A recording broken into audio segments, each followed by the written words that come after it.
Hello again, everybody, and welcome back to Wait, Are These Guys Friends? It's episode 10, Randy, if we count the one that we fucked up and put out only a half hour of me talking without you.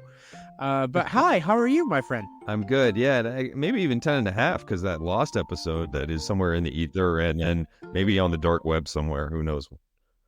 Oh, and actually, we recorded that one that was just us lists that we both were like, that episode sucked, and we didn't release it. Welcome to episode 13 of Wait, Are These Guys Friends? 10 officially, when they count the canon, or it's going to be like when a celebrity dies who always lied about their age. Yeah. And it's like reports place them anywhere between 42 and 75. This So is our we're not syndication 100%. rules, to pad ourselves out to get to 100 episodes. So let's get to our main topic. Our main topic came from Mr. Rain. I almost said your last name on air. Not that it necessarily matter, considering we only have like 25 listeners, Yeah. 20 of which who probably know you. But Randall came up with a good topic. We want to talk themes. And I said, well, Randy, how can we talk themes without playing these themes? And he went, well, that's your problem, old man. And he kicked me in the gut, and it got really uncomfortable. But I thought about it, and I've listened to other podcasts who've done this, because I'm sure you've listened to other podcasts who play audio that doesn't belong to them. I've just tried to think of it. In my mind, this is fair use. And I say that off the top. It's critical. It's analytical. We're not just playing it for you to enjoy it. We are going to discuss it. We are going to debate it. In my mind, I say this is just fine.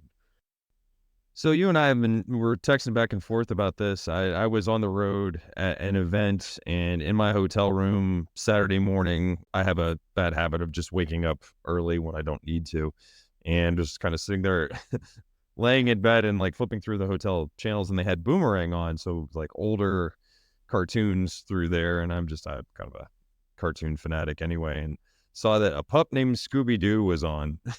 And I texted you about that, and we both remembered it pretty fondly, that it was a little bit ahead of its time because it was entertaining and a lot of jokes that were kind of beneath the surface. But the theme song was great, and that got me to thinking of, we get into some of our lists and back and forth, but it's kind of fun to try and isolate. If we only are able to pick one from each network or one from certain ones, it's really, really hard because there's been a lot of great themes throughout. And how can we kind of turn that into our own list? And so I pitched you on it, and you were all in. What we're going to do is look at all four of the major broadcast networks. That's ABC, CBS, NBC. In the 80s, Fox shows up. On top of that, we are going to pick a cable show that was exclusive to cable. And then, because there's so many options nowadays between streaming, classic shows, the other, we're all going to get one bonus choice. So that comes down to 6 song choices, 4 networks, 1 cable, 1 grab all, catch all. I have to include it, or maybe just aired somewhere that wasn't in the criteria. To me, it's obviously there's a lot of personal preference in here, right? But I do think that with such a tough category, while trying to figure out what happened, why did I choose that, it becomes more than personal preference. And you do dissect, well, if I have this song and this song, why is this one better? And I do get some historical context, some, context of how was it produced, what did it lead to? And that does inform the personal decision, or maybe it's a tiebreaker, personal. Just to understand how all of this started, I do want to play a pup named Scooby-Doo's theme song, unless it's on your list. I don't imagine it's on your list. Okay. It's not. No, don't worry. So I love the idea that this is, we're in our 40s and we're texting and we're like, man, it would be fun to talk about this.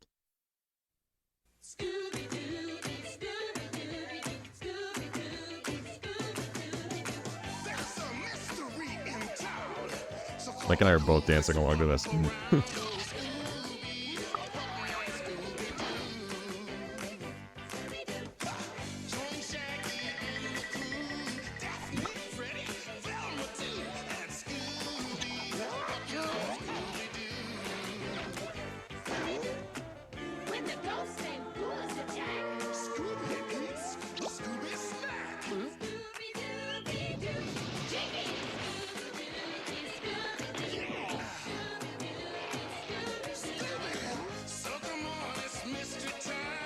It's also the restraint to not sing along because I know every word. But I wasn't even talking over it because I was like, I'll probably cut out our audio. I want people to understand it.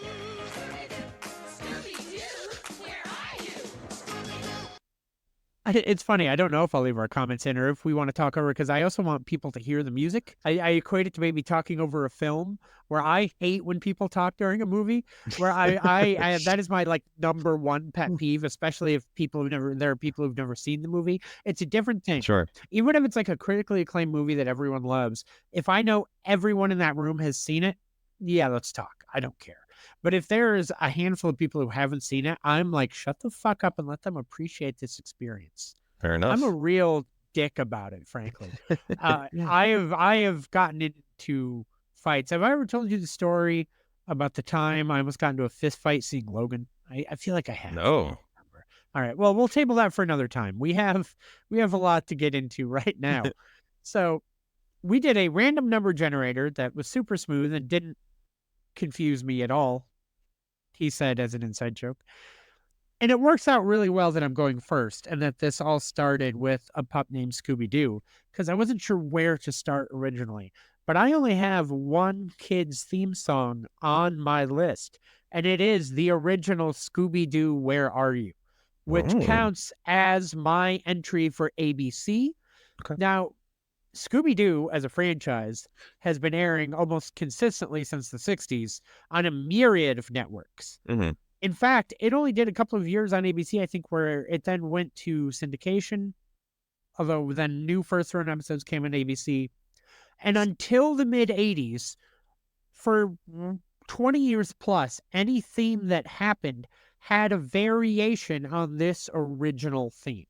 Okay. The first theme that didn't have this was ironically one of the weirder offshoot shows that I adore. Do you remember the 13 Ghosts of Scooby-Doo, the one with Vincent Price? Vaguely. So, just curious. It did not have Fred. It did not have Velma. It was Daphne, Shaggy, Scooby, and Scrappy. And it was very odd. Oh, okay. Especially because if you recall, the previous show that had there was a gap. There's the one that introduced Scrappy-Doo, and everybody was in that. Then there was one that only had Shaggy, Scrappy, and Scooby, and everyone's like, could we maybe not do that again?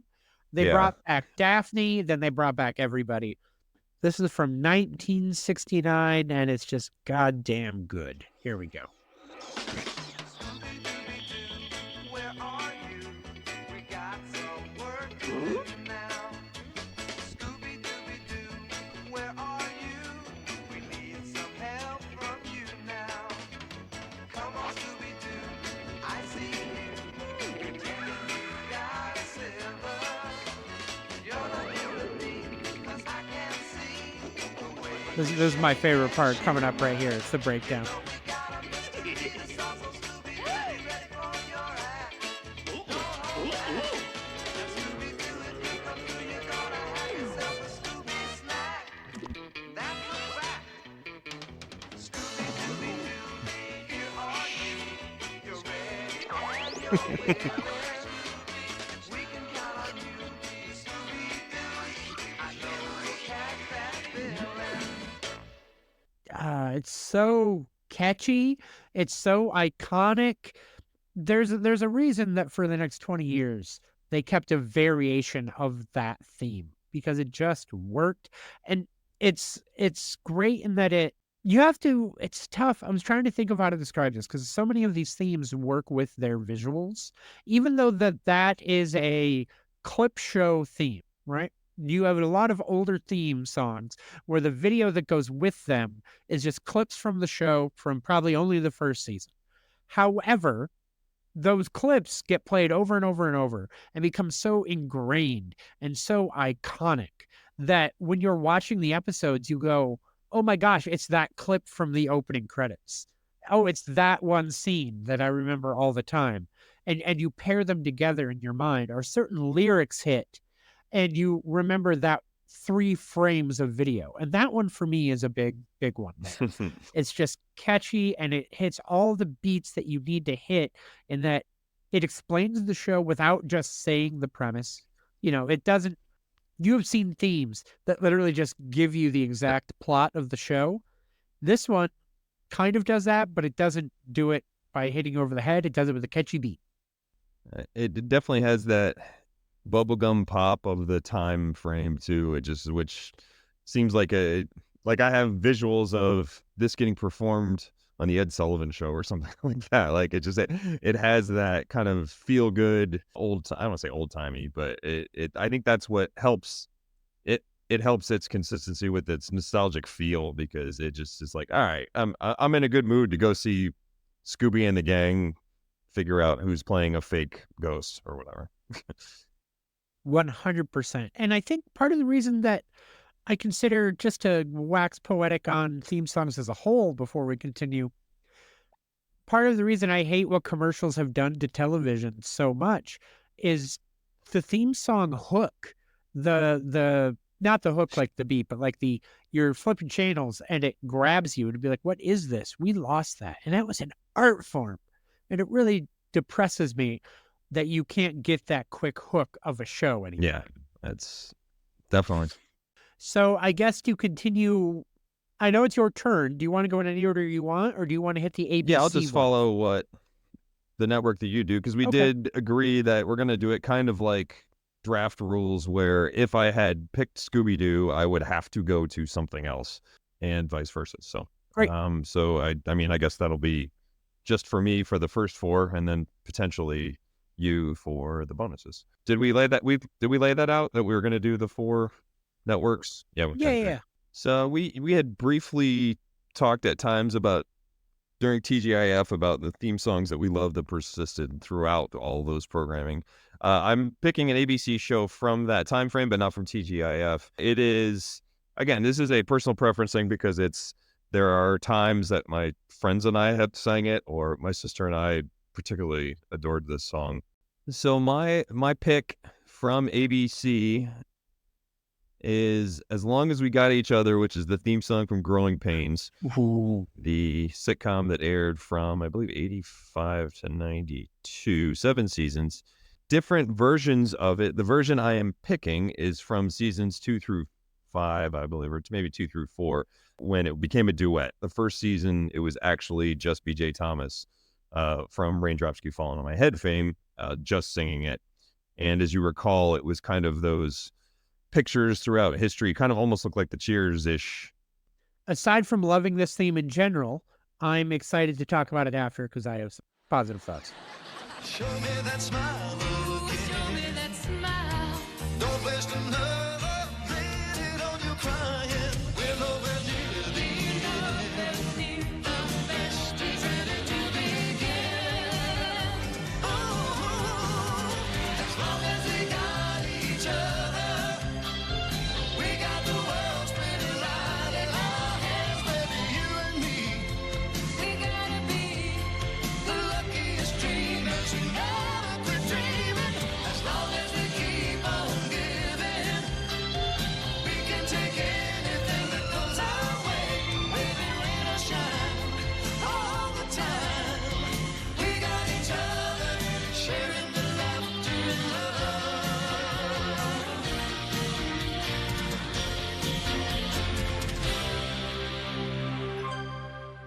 Put it in my veins. It's Unassailable, man. It's upper echelon of great theme songs.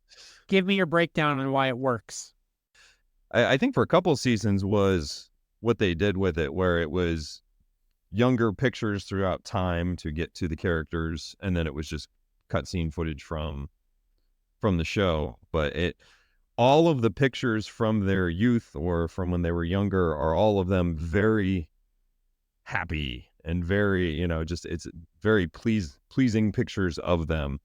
And it just sets the tone for that, because it's completely this upbeat, like it's showcasing on the family values of what that show was about, how they kind of get through what their life is. And I mean, honestly, if you have a TV reporter and a shrink and you're living in Long Island, you're probably doing pretty well. So I don't think they were struggling to get by. But to figure out just their family dynamics, you could feel it in there. There's a lot of heart in that song.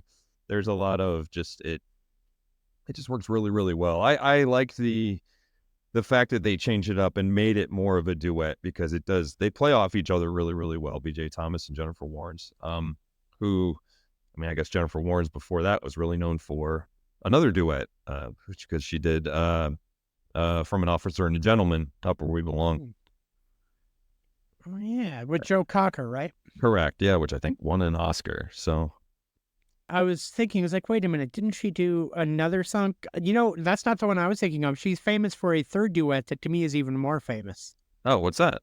Dirty So they- Dancing, Time of My Life. That's her as well. Oh, She's crushing it. Her legacy is secured. wow. 3 amazing duets, yeah. So the reason I almost chose this song too is we've talked about when we do music and album segments, do I have it on my phone?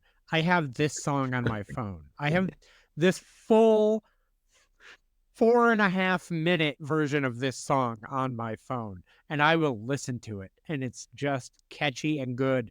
And if you're like, wow, I don't remember that verse, like you often get, like when people listen to the Cheers theme, they're like, oh, there's that extra verse. No, there's about 10 extra verses because this is a 4.5-minute song.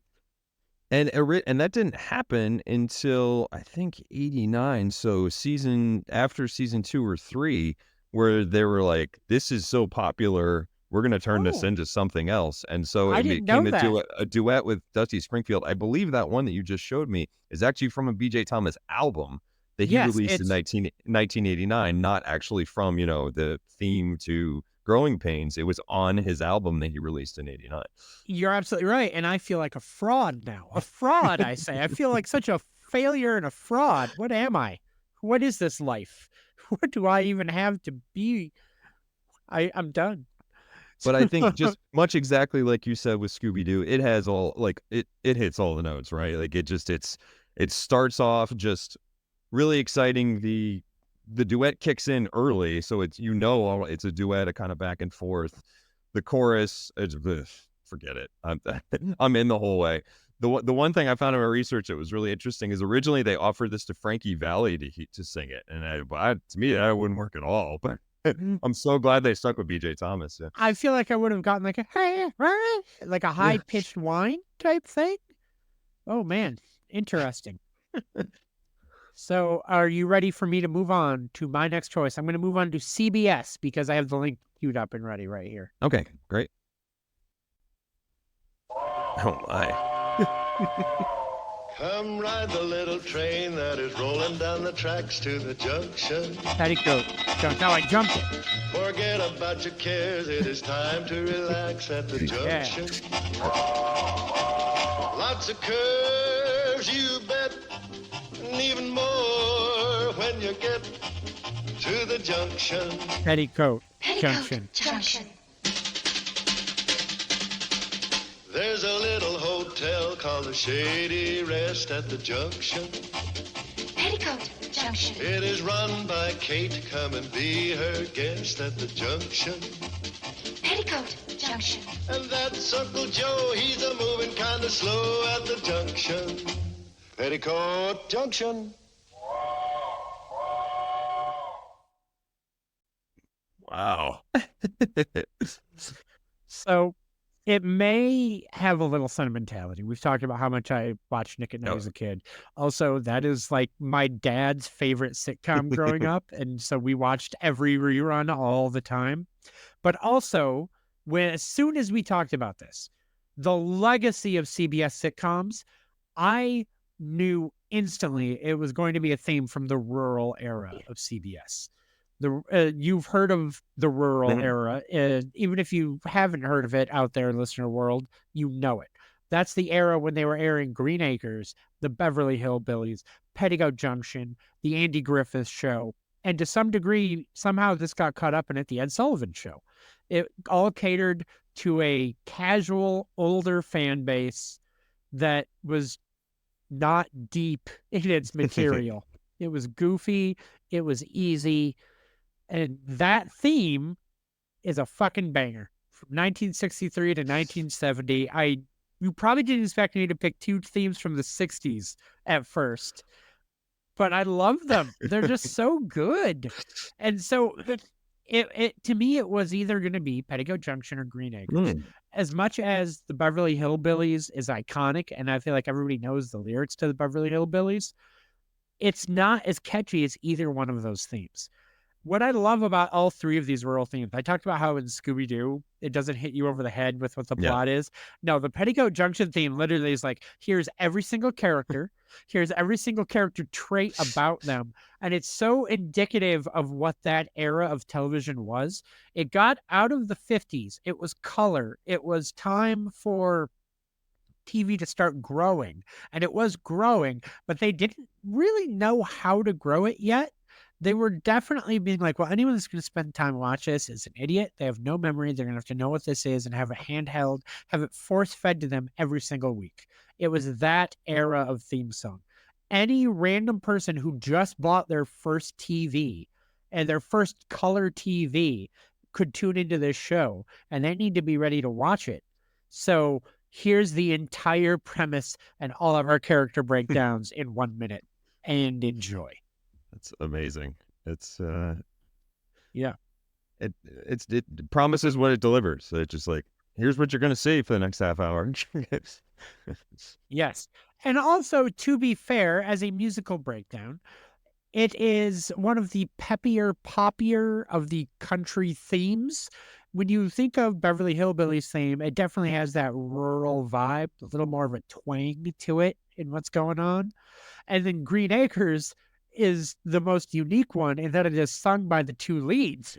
So you have Eddie Albert, Zsa Zsa Gabor singing the Green Acres theme, which means that half of it is sung in that undistinguishable European accent of Zsa Zsa Gabor, darling. Hello, darling.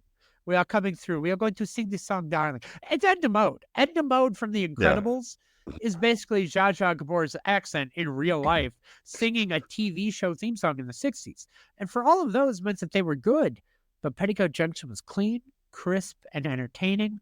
And there's so many other theme song options. At the end of all of this, I feel like we should talk about some of our alternates Mhm. and some of our other Absolutely. lists. We'll dial back. But that is my choice for CBS. Randall, what do you got?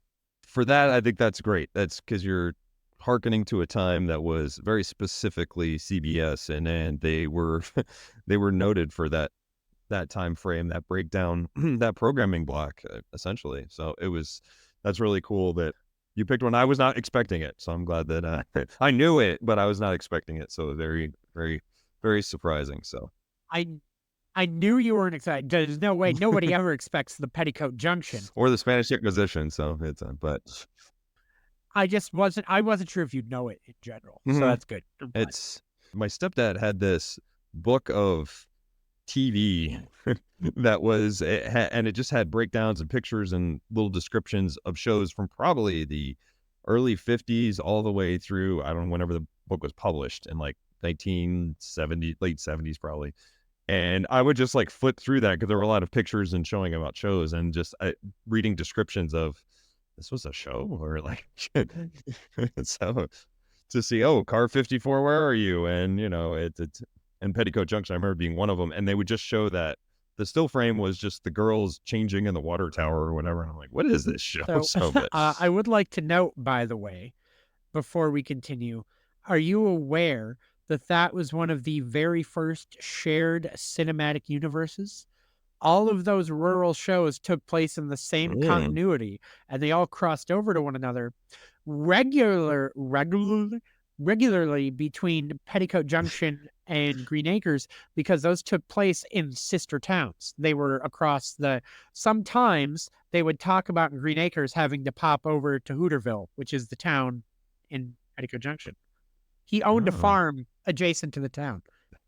they were way ahead of their time to Yeah, they were. What Just walk bring around back the bring back the rural cinematic universe, you fucking cowards. What's your CBS show, sir? I don't know if it always aired on CBS, but at least its primary run while it was being broadcast out of London was this one from the late 70s, early 80s. And I'll bring it up here. The fact that you said London, I feel like I'm about to lose a pick. Probably. There's only one show I know that started on a network, was made in London, and then Is it? started airing somewhere else. Syndicated, I think. Is it this one? God damn it. Yes. Yes, it's that one. I just lost a pick. It's the Muppet Show with our very special guest star, Shirley Bassey. Shirley Bassey.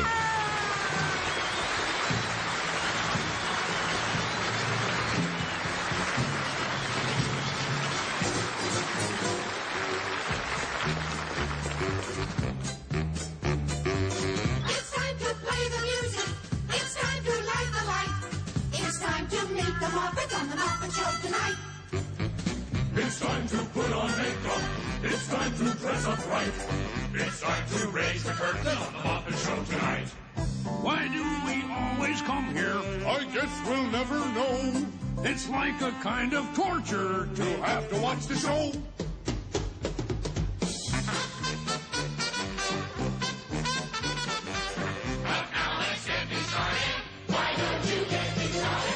It's time to get things started on the most sensational, inspirational, celebrational, motivational. This is what we call the Muppet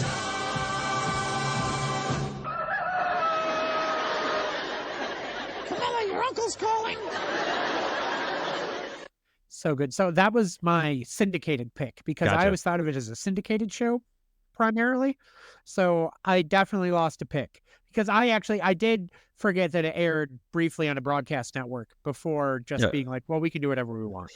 But Randy, I cut you off because, by the way, whenever we do one of these, I don't think I've ever taken one of your picks, but you somehow constantly are taking my picks. In every variation of this fucking format, every variation you take one of mine. And I don't know how this keeps fucking happening. We have similar taste in some regard, but then, yeah, you're right. I don't know if it just, I mean, this, it's pretty self-explanatory. I mean, they use the word Muppetational in it. I mean, that's all you need to know. They made up a word in this. It's so catchy. It has that feel of inside a theater. It almost feels old play-ish, it just from a musical aspect to it. And you see all the characters within it. There's the breakdown with Animal playing the drums, Gonzo's playing the horn, not really at the end. Kermit's in it. It's you see everybody throughout it, but it feels it feels like zaniness is about to start. And even they have it interrupted. You're just prepared for how the show format's going to be, which is just no format. And that the fact that Sadler and Waldorf interrupt the song, the audience interrupts the song. Like it's great as all compacted into one little minute package. And it's fascinating to me too, because the original version from the 70s, if we just think of the audio, captures a manic energy of movement and get them out there that even without the visuals, when they've re-recorded the song or done other versions of the song in later years, like there is a perfect, almost near perfect version of this in the Muppets, the 2011 version with Jason Segel. Mhm. It's the only time this has ever been brought to the big screen because they're doing the stage show. And as good as it is, and as great as it was to see it on the theaters, there's less energy in it in the cover. You think it's identical, but when you really listen to the two, I feel like you get less of a rush of the sense that I really feel just listening to the audio of this early version that they're just pushing people out on the stage. Like, Yeah. please, you have to go. And that's without visual. That's just me listening to the differences in the songs that it captures such a specific feel of this theme, of this era, of this group of people that they have to keep things moving.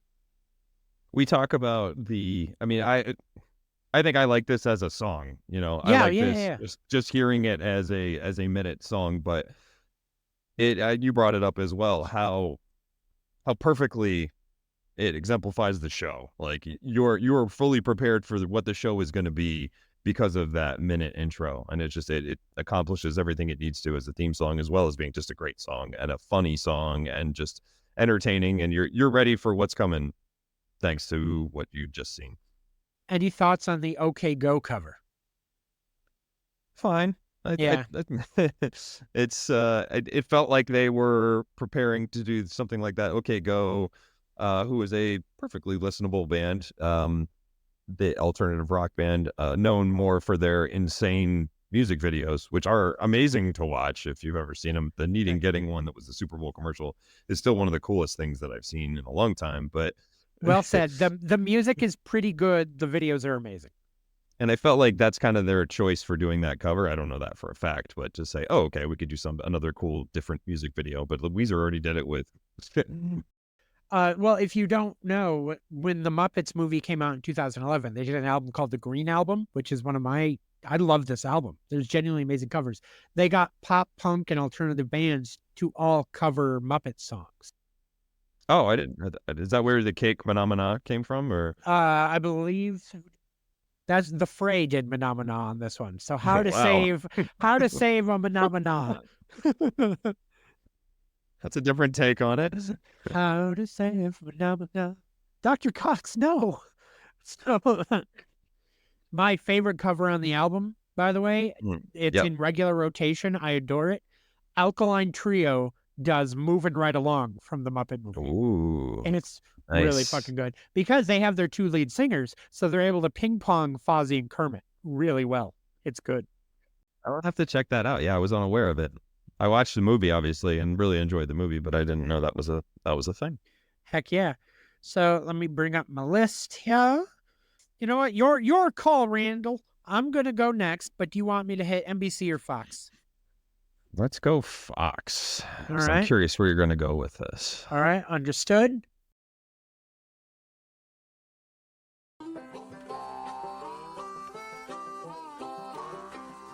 Oh, wait. No, that's the house building song from Red Dead. Are you saying you don't love it? What's wrong? Is there a problem? Is this not a good theme for you? This is behind the scenes for way behind the curtain. No? Here, let me just get... Oh, yeah. Oh, yeah. Yeah. All right, fine. I'll stop sharing. What the heck? That was great. I regret nothing. You said Fox, right? I did. Oh. Are you leaving that in? Because we should probably explain to people what that is. I or- don't understand why. We need to explain. It's the house building song from Red Dead Redemption 2. Anybody with class, style, grace, and taste will think it's good, especially because it comes at one of the true happy moments in John Marston's life, knowing how his story ends, as everyone knows. Everyone. Look, clearly. I had the song stuck in my head for like 2 weeks, and I keep forcing Randy to listen to it, and he doesn't like it, and I don't care. That's the story. That's the story. I love it, and I don't care. Be prepared for it in the next 15 future episodes. I don't know everybody. what you're talking about, Randy. That's insane to me. Why would you think that? Is this going to be the new Paul Rudd like doing Mac and Me on Conan? I don't know what you mean. Anyway, Fox, right? Yeah. Interesting thing with Fox. So Fox, obviously, as a network, did not come into existence until 1986. All the other big networks, your ABC, CBS, NBC, been around since the 50s. There were radio networks before that.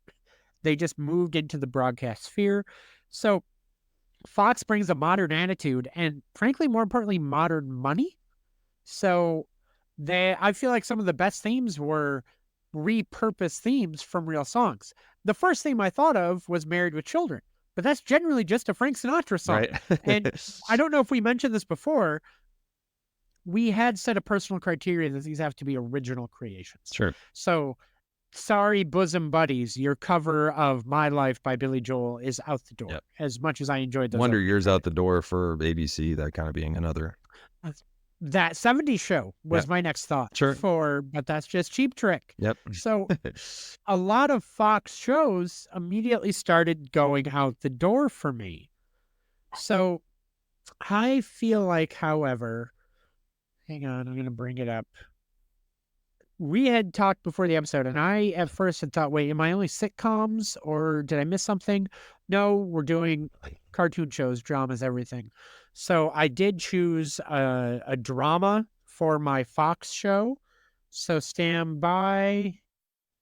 House together in the snow of the rain or the Oh, it's the ice-cold house wind, building song whenever, again. This is a drama? Oh, no matter I mean, hang on. what the weather. If you shows he hasn't played Red Dead Redemption 2, am I right, folks? Ugh. Fucking drama even time. Anyway, so you probably want my actual choice. You teed me up so well on that. I couldn't help myself. All right, here we go.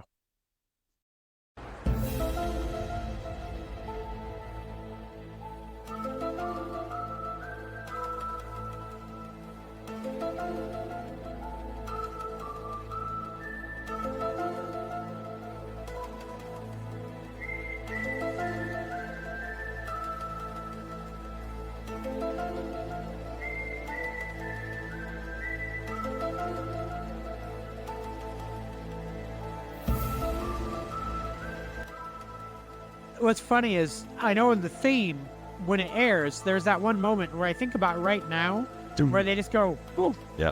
because they cut it off. Because the version I brought up is 3.5 minutes. Oh, there was the doom. Oh, and then it So kind it's of builds 45 back in. seconds in. Gotcha. I've never heard, I don't think, Uh-oh. any of this past 45 seconds. And it goes for another 2.5 minutes. I'm just going to fast forward to a random part and see what happens.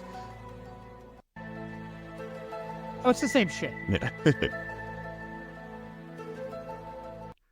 You could have just called that 45 seconds. Quit trying to milk that Mark Snow, who I'm guessing is apparently the composer. Yeah. Because I didn't look into it. So that theme, that was Fox had a lot of hits with your teen dramas at that point, your Beverly Hills 90210s, your Melrose Places, your soap opera dramas. I think, correct me if I'm wrong, we can do some quick last minute research. Was that Fox's first big creative prestige drama hit? Because I feel like it was a revolution. The network was only 10 years old when it started. It had been finding its footing, and people were like, wow, this show is amazing, and it's on Fox. And that show, that theme lets you know this is going to freak you out. Whatever is going to happen, this is going to freak you out. This instrumental is going to make you feel uneasy and creepy and wrong. And as a kid, when I was 12, 13, and this was on, yeah, I'm 12 and 13, but you still get that vibe of like, oh, what is it? What is this going to be? And it just hits all the right beats. So there you go. The X-Files, Fox. Yeah, and that's great. This didn't take one of mine, but that was one of my last choices for Fox. That was very, very close. I'm gonna switch. So my Fox choice goes from pretty early in Fox's, I guess, kind of almost in their infancy, I would say. Interesting.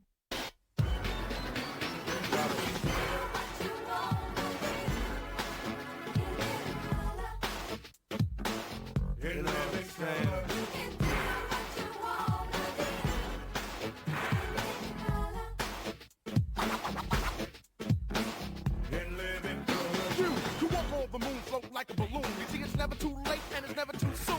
Take it from me, it's alright to be. And live in color. And how would you feel knowing prejudice was obsolete? And all mankind danced to the exact beat. And at night it was safe to walk down the street. And live in color.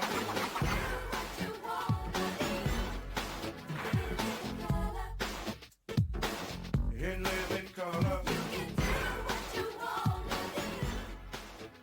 It's a great one. It just and has everything. I mean, Heavy D is such a perfect choice for that. I mean, he kind of was already an established rapper in the 80s, but it also his sound kind of lent to the New Jack Swing, and then he came in to do actually more producing on a lot more 90s hip hop, and just it felt very much of the time and got you ready and off and running, and just a banger of a hip hop / R&B song that I'm in on it all the time. I could just pull it up and listen to it, and it's on my phone as well. It's interesting to me because we've talked about how I'm not a big hip hop guy, but I love that theme. And I realize like this what is going to make me sound like the most like old, out of touch, outdated guy. I realized that, you know, as my middle class white upbringing, I loved hip hop, and I loved a lot of hip hop and stuff when it was just funky party music. And that's because I couldn't relate to the hardcore experience. And I realize a lot of young white kids love that anyway. Mm. But it's the same reason, like we've talked about shows where the protagonists are just mean people and terrible people. And like, I realize that I just have an aversion to media that is angry. And when genre started trending that way is kind of when I fell off. And I feel like in this late 80s, early 90s era, we hadn't quite gotten there yet. And so I was still enjoying and listening to it. It was kind of party music at that time, you know? And In Living Color falls into that vibe. Totally. And it's a really positive message, too. I mean, In Living Color really known for pushing the envelope a whole bunch in a lot of different topics. I mean, it's I don't know if you can do In Living Color today without being chastised by multiple groups, but it was always fun to see. I would say dangerous, but something that you were tuning in because it's not surprising it was a hit right away because it fit right into the Fox mentality and what they were trying to push forward. But then so it's kind of perfect lyrics to say you could do what you want to do. But then the other lyrics are, how would you feel knowing prejudice was obsolete and all mankind danced to the exact beat and at night it was safe to walk down the street. So it's just this, all right, let's push aside everything that divides us. And I mean, universally, comedy can bring us all together, right? Like when things are funny. And so it really, really deep. I mean, it was just kind of like you said, banger, kind of simplistic beat, simplistic hook, but at the same time, the lyrics much deeper. And it's just really, really cool there. Yeah, I love it, man. That's good stuff. Very good choice. Very inspired. Mm-hmm. I will leave my next up to you. We are down to NBC and cable. So, and we have our random generated pick. Got which, to be fair, I now need a new one of those because you took the Muppet Show for me, which was mine. So I got to think on that. I have my list. Do you want me to do NBC or cable next? Let's do NBC. All right.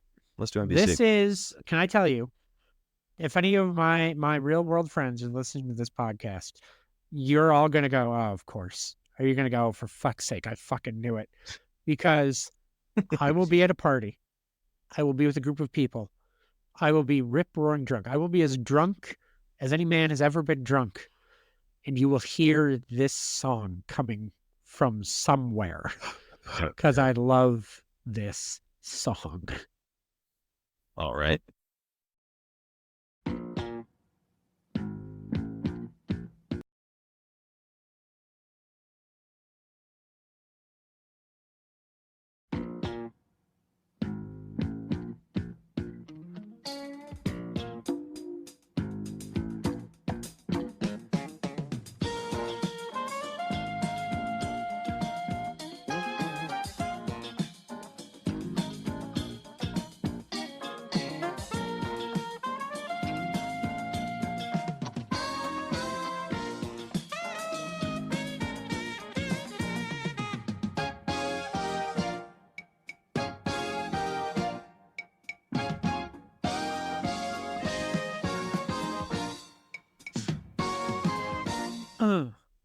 God, it's an outro. Oh God, it's playing the outro. Real quick note, because it didn't make my cut. Have you noticed that I figured this out with Charles in Charge?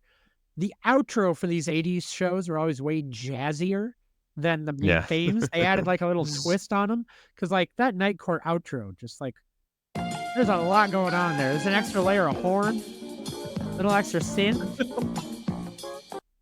Like, I want to talk about this, but I need to dissect it. Maybe we put it in somewhere else. I want you to hear this is not a pick. This is a side quest. We're going on a side quest, like a video game. Then we'll dial back to Night Court. Listen to the opening of the Charles in Charge.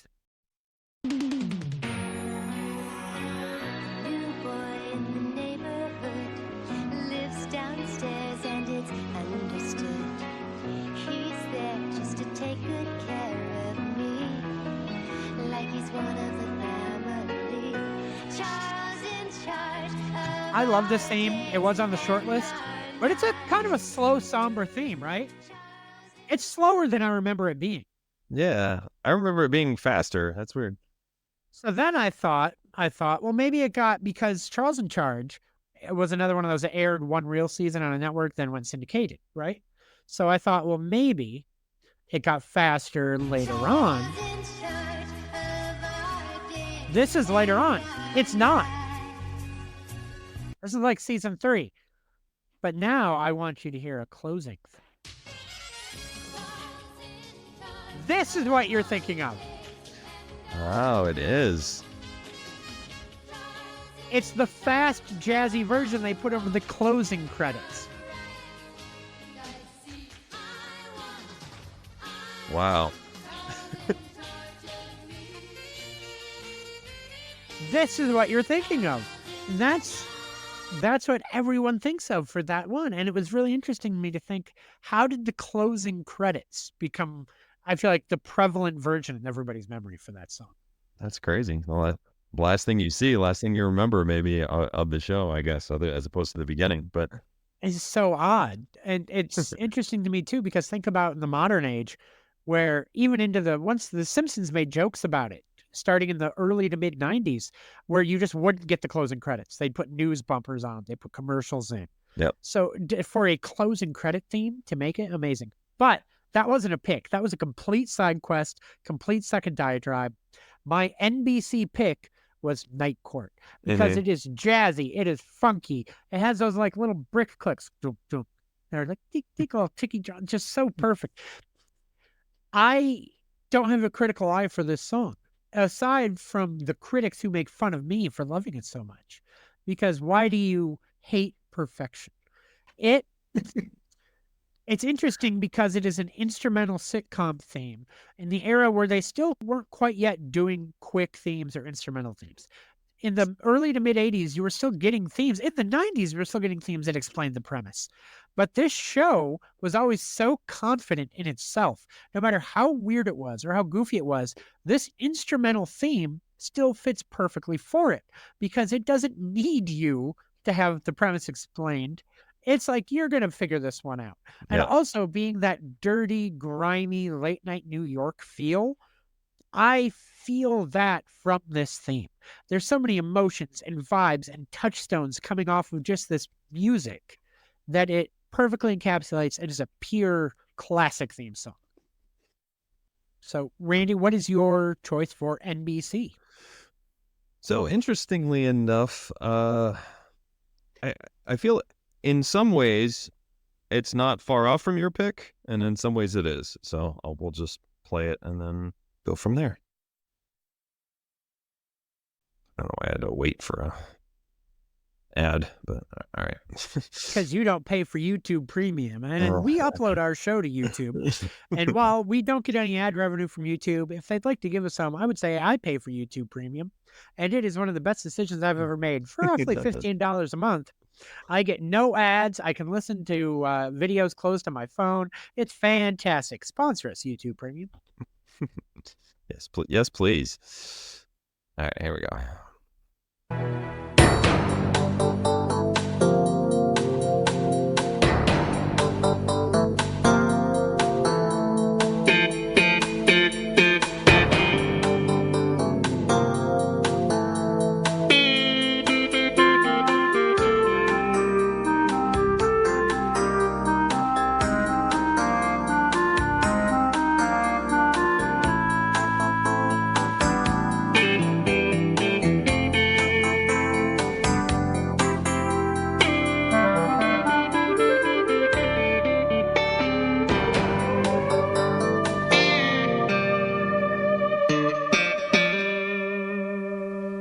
I went back and listened to a couple of them. I listened to the original one, and it was not as upbeat as I remembered. So I had to dig through a little bit to get more to the 2000s version of it.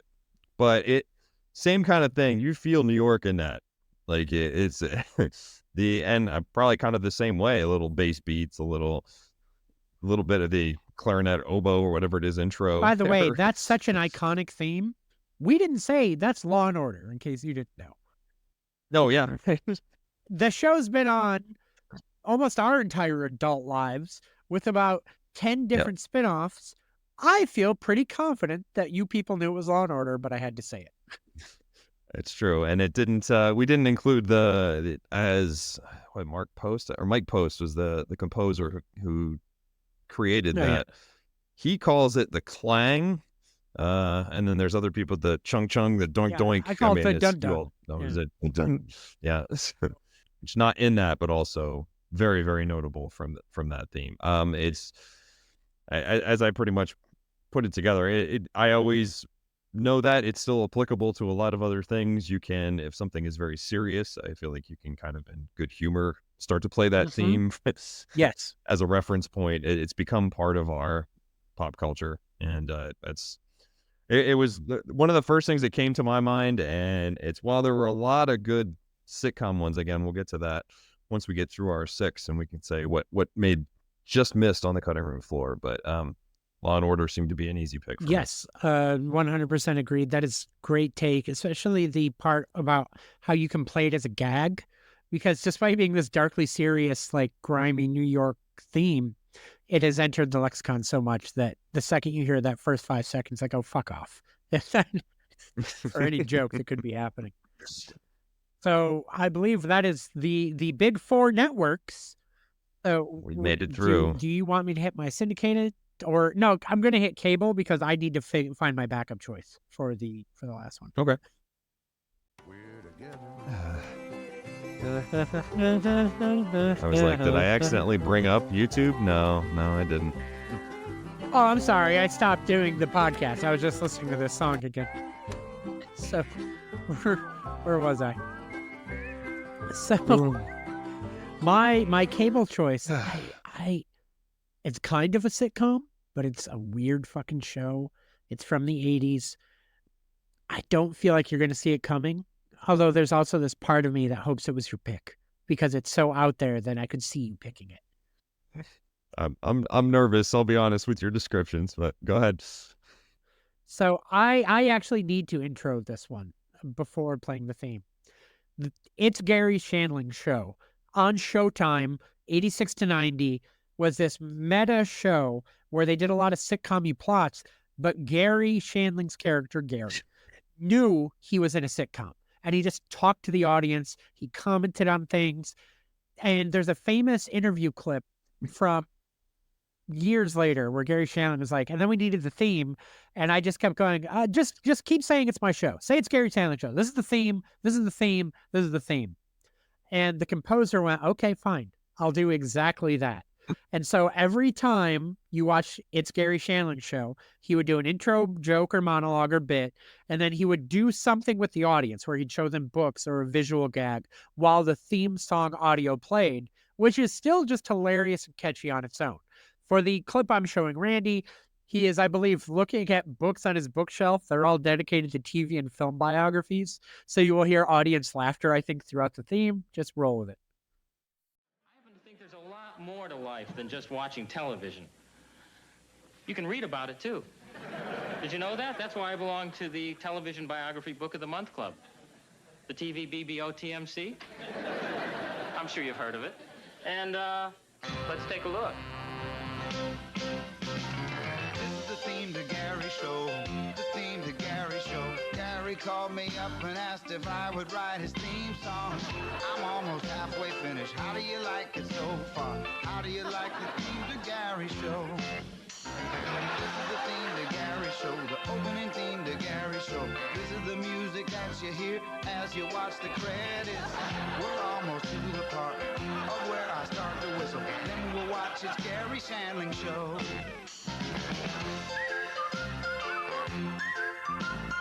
This was the theme to Gary Shandling show. All right. This is, We'll stop and that. this is my I just wanted to hear the first joke. So, what's so interesting to me, and the reason I wanted to cut it is, it's so different, unique, creative, and also this show aired when I was 3 to 7 years old. I have no active memories of watching this show, but I remembered this theme. It was like a core memory of me as a child, and it was like a fever dream pre-internet, where I tried to explain it to people, or I tried to mention it. And you have to think, 1987, Showtime cable was rare. The people who had seen this appreciated it, and it became a cult classic, and it became well known as the years went on, and the internet helped that, and the Larry Sanders Show helped that because it kind of revived other things he had done, and people talked about it again.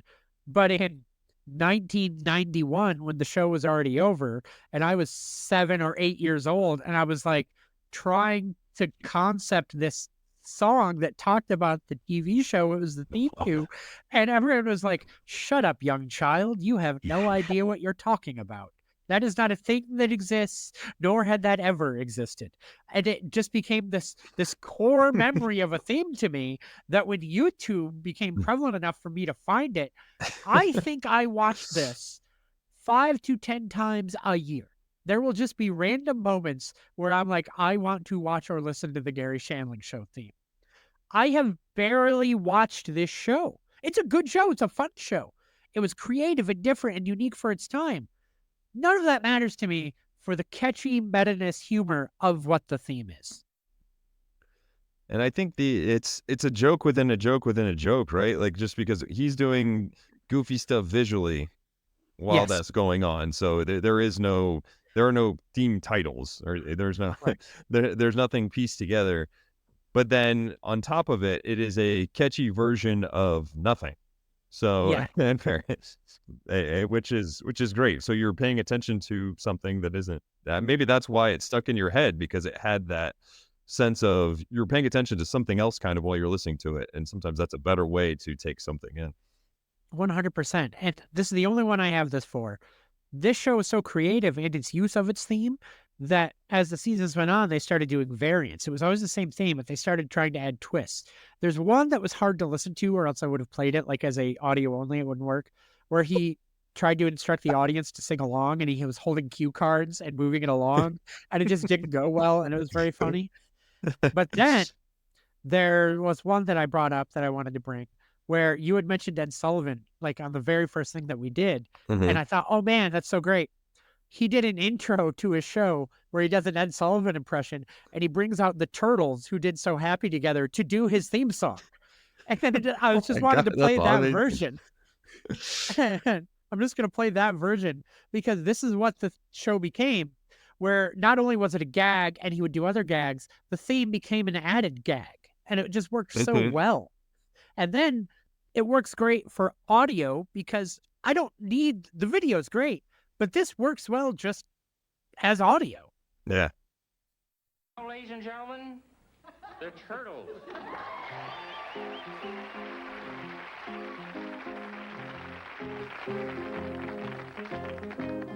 This is the theme to Gary Show. The theme to Gary Show. Gary called us up and asked if we would sing his theme song. We're almost halfway finished. How do you like it so far? How do you like the theme to Gary Show? This is the theme to Gary Show. The opening theme to Gary Show. This is the music that you hear as you watch the credits. We're almost to the part of where we start to pop off. Then we'll watch his Gary Shandling Show.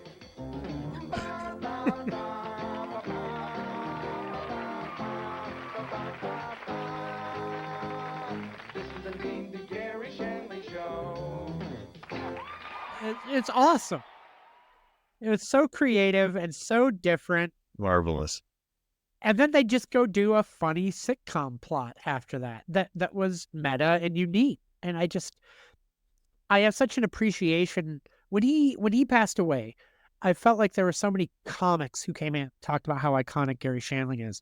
And I don't feel like I heard a lot of regular people talking about it. He was like a comic type guy. He was famous to the famous people. And I feel like part of that is just because while Larry Sanders was a hit, it was also on cable. It could also be considered niche. A lot of the things he did that were so big and so influential were behind a paywall.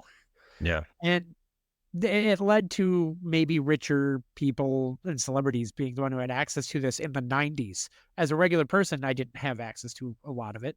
I probably saw, when I talk about the theme being a core memory, I probably saw that. Do you remember they would do HBO or Showtime free weekends to try to get you to buy, where Right. they would unscramble the channel for like 3 days and you could watch everything and they would Yeah. load it?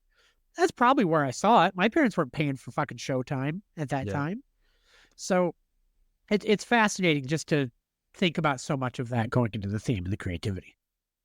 Yeah, and I think it would have had just such a different reach today, because if you, between whether it's YouTube, whether it's Netflix, whether it's whatever, there would have been such a more outreach that a lot of his stuff that was legendary too was happening in the LA comedy clubs. And so, and if you weren't Yes. frequenting that, or you didn't have HBO or Showtime, you weren't going to see a lot of his stuff. And now, just I'm sure it would be a lot more visible. 100%. So, sir, what is your cable theme? So, and I probably jumped the gun on being nervous about that because it wasn't quite the 80s. It was more the 90s, but I'll bring it up I'm here. excited. I don't mean to sound like a basic bitch because it is so good. There's part of me that just thought you were going to go with Game of Thrones because it is a great theme. Game of Thrones. I didn't even make my list. Okay. It's a great theme, but I had done my instrumental already, I guess. Yeah. So. In the not too distant future, maybe Sunday AD,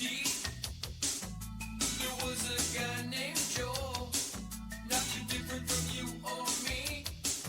He worked at Gizmonic Institute, just another face in a red jumpsuit. He did a good job cleaning up the place, but his bosses didn't like him, so they shot him into space. We're sending cheesy movies, the worst we can find. You'll have to sit and watch them all, then the monitor is mine. Now keep in mind, Joel can't control where the movies begin or end, because he used those special parts to make his robot friends. Robot will call Cabot. Gypsy, dumb servo, Crow. Wondering how he eats and breathes and other science facts. Then repeat to yourself, it's just a show. I should really just relax. For Mystery Science Theater. Love it.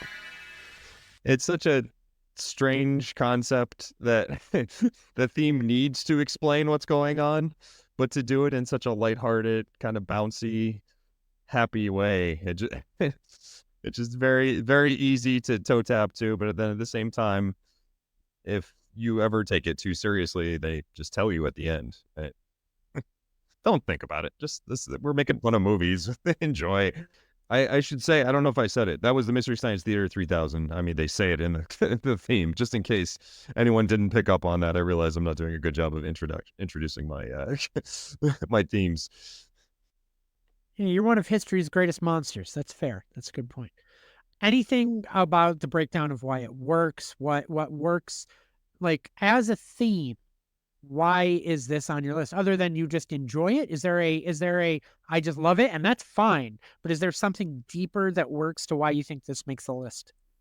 So I think this was the time frame definitely for this. When I came into watching Mystery Science Theater 3000, I was, a teenager, and it was that thing that it was cool to like Mystery Science Theater 3000. So I was glad that I enjoyed it and liked it. And if you knew the theme song and your friends knew the theme song, it was kind of like a bonded thing, of a winking thing of, oh, okay, you know this, even though not everybody does. And so I have that kind of tie to it in my head to say, okay, this was kind of a fun, different way to think about TV. It wasn't necessarily just sitcom or drama. It kind of fell in its own weird postmodern thought on taking on television.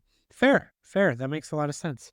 We are at the point where we have to hit the bonus pick. You had taken my bonus pick, which was The Muppet Show, which is a syndicated show primarily. And I'm at a real loss here because I want to break something down to you. Mm-hmm. My backup choice. In fact, the reason I originally wanted to choose something other than the big four networks and cable is because of this show. But then I had trouble narrowing it down and trouble narrowing how to explain it. Have you ever watched the show Crazy Ex-Girlfriend? I have, yes. It is. I adore that show. It is one of my all-time favorite shows. By the time this episode goes out, this is true, I don't know if you know this, I'm getting a tattoo tomorrow, and it has a quote from the show Oh, wow. in the tattoo. life doesn't make narrative sense. I'm getting that tomorrow, and I will be getting that while this episode is like being put out to the world. And I love it. What gave me pause, as good as the music in that show is, they have 4 distinct theme songs. They added a theme song to every season. And I got caught up in this jumbled mental web of, well, I feel like I need to represent the show. Which one would be better? Well, this one's this and that. And I got trapped. And so I thought, no, we'll go with the Muppet Show. And then you took the Muppet Show. Not that you care about my input. I would have gone with season 1's theme for that show. I think you're right, because season 2 works for me, but only because of a callback joke they do later, which I do kind of want to play, but I am going to play the first season theme, because you're right. All the other themes only work if you're emotionally invested in the show. Sure. You have to have an understanding. This is the future themes. Everything after season 1 doesn't work like any other theme that we've covered. Yep. You need to know the show. You need to have been watching the show for this to really connect the way it's supposed to. I was working hard at a New York job making dough, but it made me blue. One day I was crying a lot, and so I decided to move to West Covina, California. Brand new pals and new career. It happens to be where Josh lives, but that's not why I'm here. She's the crazy ex-girlfriend. What? No, I'm not. She's the crazy ex-girlfriend. That's a sexist term. She's the crazy ex-girlfriend. Can you guys stop singing for just a second? She's so broken inside. The situation's a lot more nuanced than that. C-R-A-Z-Y. Okay, we get it. Crazy ex-girlfriend. What I love is it also hits on the themes that the show would build on.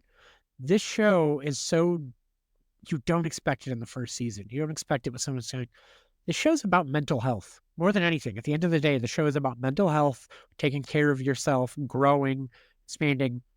And that first theme, that intro theme, the one that would be in every episode, I think from episode 2 on, because the first episode has the original like full West Covina song as its intro, but it would build on that, and you don't see it coming from episode 2.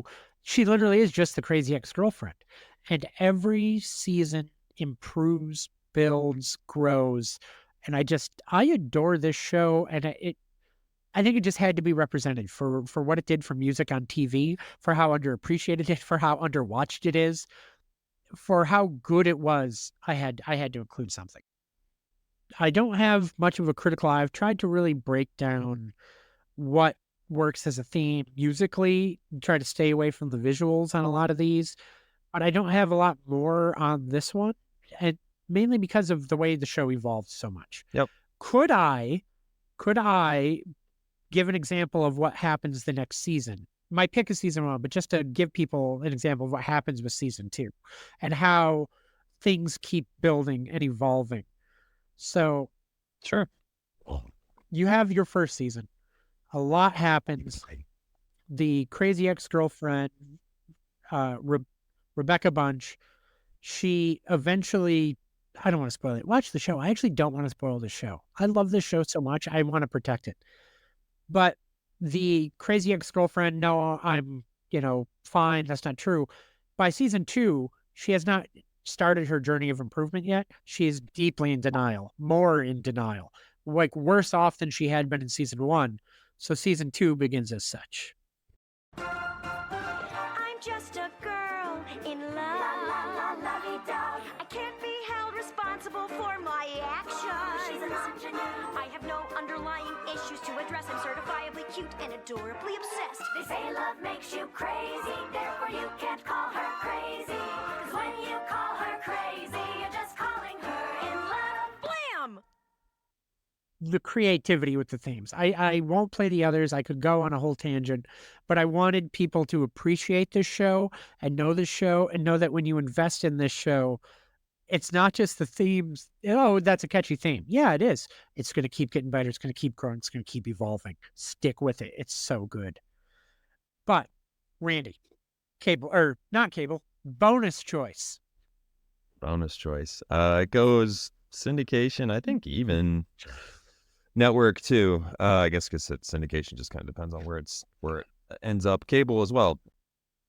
Basically, it is one of the most iconic theme songs ever. one of the most iconic cartoon theme songs ever. Definitely. Hope everybody's ready. Here comes DuckTales. Life is like a hurricane here in Duckburg. Race cars, lasers, aeroplanes. It's a duck blur. Might solve a mystery or rewrite history. DuckTales, woo! Every day they're out there making DuckTales, woo! Tales of daring, do bad, and good DuckTales. Danger! Watch behind you. There's a stranger out to find you. What to do? Just grab onto some DuckTales. Woo! Every day they're out there making DuckTales. Woo! Tales of daring, do bad, and good DuckTales. Woo! Not ponytails or Captain Tails. No DuckTales. Woo! Yeah, no, you're absolutely right. It is the best cartoon theme song of all time, probably. If you were to catch all, I would listen to arguments, but I would put it up there, so. I didn't include it on my list, and I feel like I need to tell you. I feel like I don't need you to explain why it's good. I feel like I need to tell you why I didn't try to include it. Is what I feel like I Fair need to enough. explain, because Yeah, it's by all so means. good and perfect that DuckTales is just a banger of a catchy theme that even with, I feel like, because they updated it for the modern era, even with nostalgia, it's hitting different generations now. But the reason I didn't include it is originally I tried to, I guess, I could have done an entire list of just Saturday morning themes and after school themes of just cartoons. From a personal standpoint, I wanted to cover a wider branch or a wider net of things. I feel like we could have done a list of just that. Deeper, I could have done an entire list of just ABC Disney cartoons. And I guess Yeah. I think I didn't choose it because I was just actively trying to be different. I should have leaned into it. I would have lost the pick anyway. I see. You're a better critical analysis That's than not me. what I got was it, trying to it's say. I was understood. trying to say that I think I wanted to force us to talk about maybe things, but it's perfect. It's perfect. And I this is maybe why I have nothing to talk about, Randy. It's perfect. A couple things in looking up. I mean, you mentioned how they brought it back, Disney Plus when they did the new one in 2017. And even though obviously I thought the voice casting was amazing for that, but they didn't touch the theme. Someone else sang it, but Nope. they didn't change a thing about it. And that's all you need to know. It's like we're not messing with this one bit. No interpretation. We're re-singing this perfection. There's so many variants and jokes on this theme that I love that still don't touch the base theme. One of my all-time favorite YouTube videos is, have you ever seen College Humors when DuckTales goes horribly wrong? I love that one. Basically, it's the same up until Scrooge dives into the money pit and he breaks his neck and things just spiral and they start changing the lyrics. It's great, but the beat is there. Yeah, DuckTales, no notes. Randy, I was leading off for what made it the whole time for my picks. I want you to hit maybe one or two from each network. What was your alternates? What didn't make it? What just missed out? Why did it just miss out? Gotcha. I'll go pretty quickly. For Fox, so Batman animated series, which was incredible, but kind of a cheat because it was a takeoff on Batman's theme. That's just it. That it's disqualified. I have several that we had said we couldn't use it from other media. It's the same reason I would have included Star Trek: The Next Generation, but that's the theme from the first movie repurposed. It's just not allowed. I'd love it, Randy. I'd love Batman animated series, but I'm going to punch you in the face. It's disqualified. I'm glad I didn't pick it. So Yeah, because I would have fucked you up. CBS, I went Twilight Zone. I was close on that, and WKRP in Cincinnati, which I always I love yeah. that theme. So that was one of mine. From ABC, Perfect Strangers was the only thing I could think of beyond. I'd liked Wonder Years, but obviously we disqualified it because of it being an actual song. From NBC, I had the Monkees. Although would we disqualify that because that was released as a song? No, because that was my number 2 pick. If you take a Night Court, the Monkees theme is going to make it in. And here's why that one is okay to me. They were created for the TV show. It started on that, right? Yeah. Right. They were a fake band that became a real band. Anything created originally was created for TV. It Gotcha. wasn't ever released ahead of time. It was created for the show. Monkey's perfectly acceptable. And my number 2 pick for NBC. Well done. Nice. Yeah. I also had Dragnet on there. I always liked that theme. The A-Team and Miami Vice. Those were my other ones from NBC that I was contemplating. Oh, man. Before I get to my list, do you remember the 80s Dragnet movie? Yeah, with Tom Hanks and Dan Aykroyd, right? That, by the way, is I feel like an underappreciated movie that I genuinely love.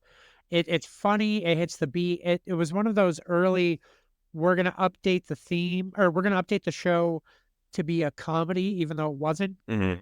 But they got back some of the characters from the show. They got back Harry Morgan. They got back Harry Morgan, who was one of the later partners in Dragnet, who was also one of the late captains on MASH, to be in the show. So it was all in continuity. But I'll always remember the Siskel and Ebert review of the movie because they adored it, to the point where Ebert said Aykroyd should get an Oscar nomination for it, unironically. Wow. They loved this movie.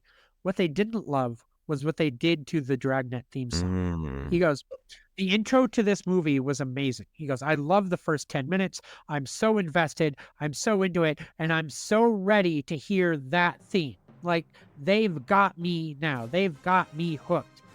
So it starts out as you know it, right? And Ebert's like, I'm in. I love this. Oh my God, let's go. So he wants like the opening credits to be 2 or 3 minutes of this. But after 40 seconds, this happens. Oh no. Oh no, the 80s showed up.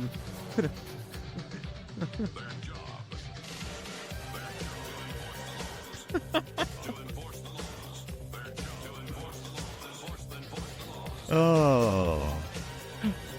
No. No.